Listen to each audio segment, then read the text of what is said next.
मेरी सहयोगी चित्रा त्रिपाठी इस वक्त केशव प्रसाद मौर्य के साथ मौजूद है, सीधे आपको वहीं ले चलेंगे। हर गुजरते दिन के साथ गुजरात का जो रण है वो भीषण होता हुआ चला जा रहा है। इस वक्त उत्तर प्रदेश के उप मुख्यमंत्री केशव प्रसाद मौर्य जी हमारे साथ मौजूद हैं। दिग्गजों को पूरी ताकत झोंकनी पड़ रही है गुजरात में, किससे डर लग रहा है बीजेपी को? नहीं, किसी से डर नहीं लग रहा है और भारतीय जनता पार्टी को अपना ही रिकॉर्ड जो 2027 साल पहले उत्तर प्रदेश में बनना शुरू हुआ है उसको 2022 के इस विधानसभा चुनाव में से तोड़ना है। इस बार 150 पार का एक लक्ष्य लेकर के भारतीय जनता पार्टी का एक एक कार्यकर्ता और जनता भी कार्यकर्ता 150 तो कभी आई नहीं। पिछली बार तो आप लोगों को 99 सीटें आई थी गुजरात। मैंने कहा ना कि सारे रिकॉर्ड तोड़ने का काम इस बार हो रहा है। जितना समर्थन जनता का प्राप्त हुआ है, जितना मैं कल से यहाँ पर आया हुआ हूँ, जो उत्साह, जो भीड़, जो लोगों का विश्वास मैं देख रहा हूं, उसमें साफ है कि कांग्रेस का सुपड़ा साफ होने वाला है। जैसे यूपी से साफ हुए वैसे गुजरात से साफ हो जाएंगे। कांग्रेस आप लोग कर रहे हैं, उधर आम आदमी पार्टी असदुद्दीन ओवैसी सूरत पहुंचे थे तो वहां पर बीजेपी के कार्यकर्ताओं ने काले झंडे दिखा दिए और मोदी मोदी के नारे लगाए। अब कोई आकर चुनाव प्रचार भी नहीं कर सकता गुजरात में, इस तरह के आरोप लगा रहे हैं। मोदी मोदी तो पूरा हिंदुस्तान बोलता है।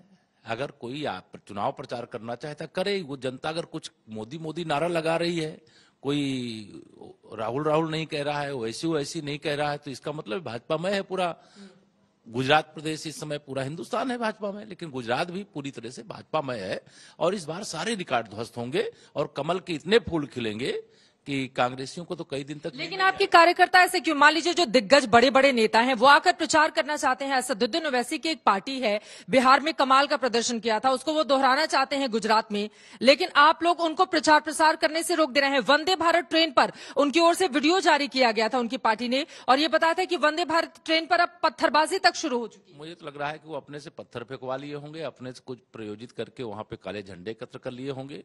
वैसी कोई चुनौती नहीं है गुजरात के अंदर, वैसी का कोई मुकाबला यहाँ पर नहीं है। भारतीय जनता पार्टी और कुछ सीटों पे कांग्रेस अपनी जमानत बचाने की लड़ाई लड़ रही है, अपने अस्तित्व की लड़ाई लड़ रही है।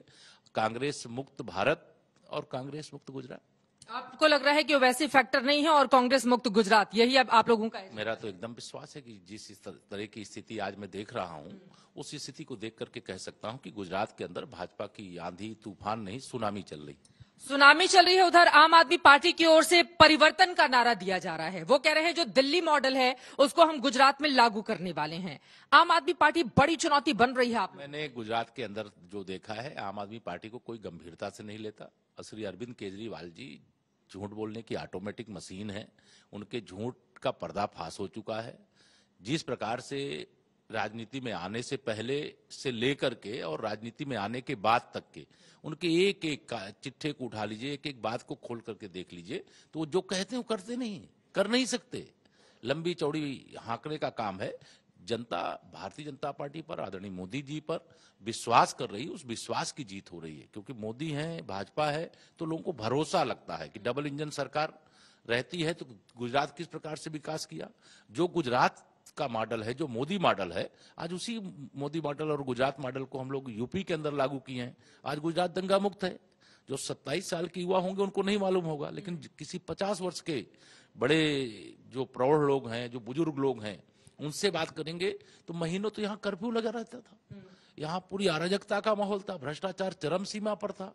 वह सब कुछ नियंत्रित हुआ है और वह आदरणीय मोदी जी के मार्गदर्शन में हुआ, उनके नेतृत्व में जब यहाँ सरकार थी, आज देश में सरकार है, उसके बाद एक बड़ा परिवर्तन जो देखने को मिल रहा है। मोदी जी का काम कब तक गिनाते रहेंगे आप लोग? केवल मोदी के चेहरे पर कब तक चुनाव? मतलब मुख्यमंत्री का कोई नाम तक नहीं लेता है। यहाँ की राज्य सरकार ने कुछ किया है या नहीं किया है उस पर मैं लौटूंगी, लेकिन एक बार फिर से अरविंद केजरीवाल को आप बड़ा फैक्टर मानने के लिए तैयार नहीं है, लेकिन उनकी सभाओं में, उनकी रैलियों में भीड़ उमड़ रही है और जिस तरह से फ्री बिजली का और बाकी चीजों का वो वादा कर रहे हैं, क्या वो असर करता हुआ आपको ग्राउंड पर दिखाई नहीं? ये तो 8 दिसंबर को पता चल जाएगा। मुझे तो लग रहा है कि यहाँ आम आदमी पार्टी का खाता भी नहीं खुलेगा। वो बड़े से बड़े वादे कर सकते हैं, लेकिन उनके झूठे वादों पर भरोसा देश नहीं करता है। अब तो दिल्ली भी नहीं कर रहा है। जिस दिन चुनाव होंगे विधानसभा के, अभी एमसीडी के चुनाव हो रहे हैं, वहां दिल्ली से भी आम आदमी पार्टी का सुपड़ा साफ होगा। यह गुजरात है और गुजरात पूरे देश के लिए एक आदर्श राज्य है। मुख्यमंत्री का कामकाज गिनाएंगे आप? मोदी मोदी, हमेशा मोदी मोदी हर नेता करता रहेगा। मोदी जी दिल्ली में बैठकर काम करेंगे, गुजरात में यहाँ पर सड़क, बिजली, पानी, उस पर तो ध्यान यहाँ के स्थानीय। अगर मोदी जी हैं और दूसरे के पास मोदी जी नहीं है, मोदी जी जैसे नेता नहीं है, मोदी जी जैसा चेहरा नहीं है, तो दूसरे लोग कैसे गिनाएंगे? यहाँ भूपेंद्र भाई पटेल जी के नेतृत्व में शानदार काम हुआ है, शानदार काम हो रहा है।